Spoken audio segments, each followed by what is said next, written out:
নমস্কার বন্ধুরা, ভিলেজপুর রোজবগল চ্যানেলে তোমাদের অনেক অনেক স্বাগতম জানাই।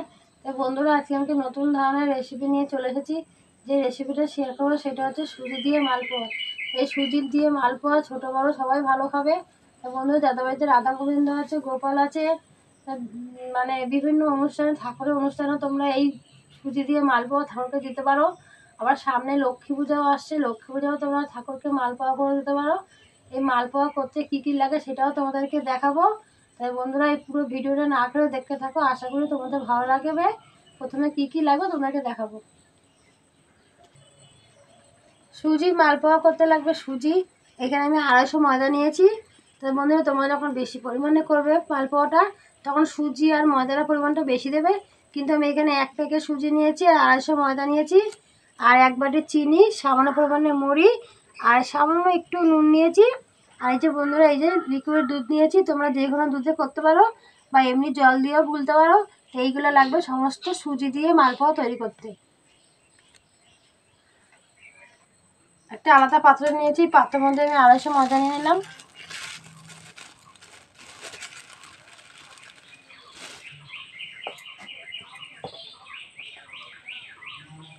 সুজিটা দিয়ে দিলাম,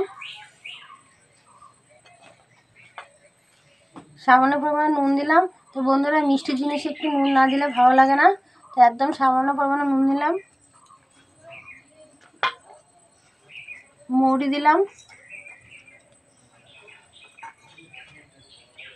1 বাটি চিনি দিলাম।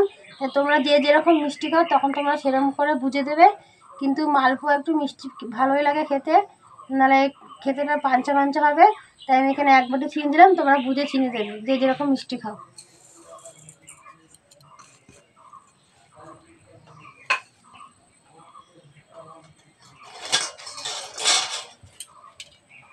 এবার এই যে দুধ নিয়েছি, অল্প অল্প দুধ দেবো। আমি এই দুধটাকে কিন্তু ঠান্ডা করে নিয়েছি, তোমরা এখানে জল ব্যবহার করতে হবে। কিন্তু আমি লিকুইড দুধ দিয়ে অল্প অল্প দেবো আর গুলবো। খুব পাতলাও করবো না, খুব গাঢ় করবো না, একটা মিডিয়াম তৈরি করে নেবো। একবার দুধটা ঢালবো না।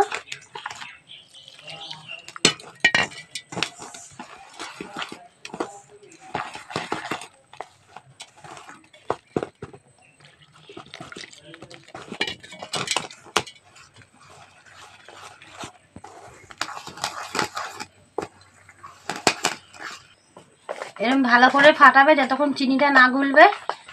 যত ফাটাবে তত মালপোয়াটা খেতে ভালো লাগবে আর ফুলবে।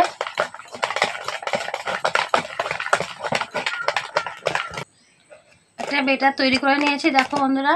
বেশি কিন্তু গাঢ় করে নেই, বেশি মানে পাতলাও করে নিই। একটা মিডিয়াম একটা ব্যাটার তৈরি করে নিয়েছি। ওইদিকে সব জোগাড় করে নিয়েছি, এটা এইদিকে উনুনটাকে ধরিয়ে নিচ্ছি।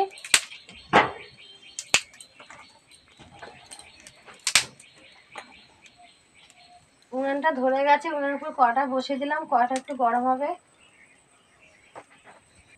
কড়াই গরম হয়ে গেছে, কড়াইয়ের মধ্যে সাদা তেল দিয়ে দেবো। তেলটা একটু বেশি দেবো, তেলটা একটু গরম হবে। তেলটা গরম হয়ে গেছে। এবার যে আগে থাকতে যে ব্যাটারটা গুলে রেখেছিলাম সেখান থেকে আমি অল্প করে হাতে করে নেব আর এই তেলের মধ্যে দেবো। আর খুব আজে করবে না বন্ধুরা, মিডিয়াম আজে করবে। আমি কিন্তু বেশি আঁচ দিই নাই, এরকম নিজে নিজেই হবে।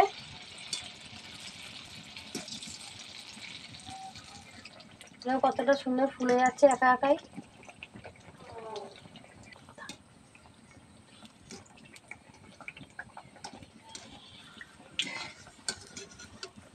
এই যে মালপোয়া ভাজা হয়ে গেছে। এইভাবে আমি সমস্ত মালপোয়াগুলো ভেজে নেবো।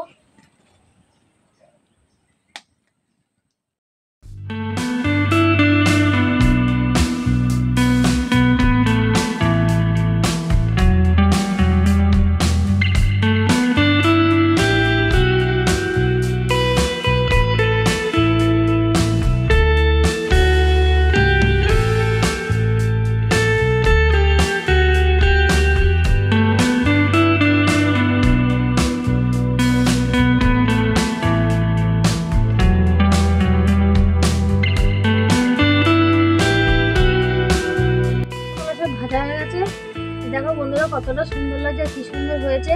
তো তোমরা বাড়িতে এরকম বানিয়ে খাবে, এটা ছোট বড় সবাই পছন্দ করবে। আর দেখো কতটা নরম হয়েছে।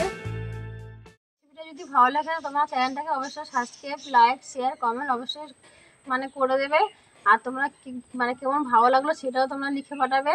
আর বন্ধুরা, তোমরা আমার পাশে থাকো, আমাকে এগিয়ে যেতে সাহায্য করো, আমি এই নতুন নতুন রেসিপি তোমাদের শেয়ার করতে পারি। ধন্যবাদ। পরে ভিডিও দেখা হবে। আর তোমরা সুস্থ থাকো, ভালো থাকো। ধন্যবাদ।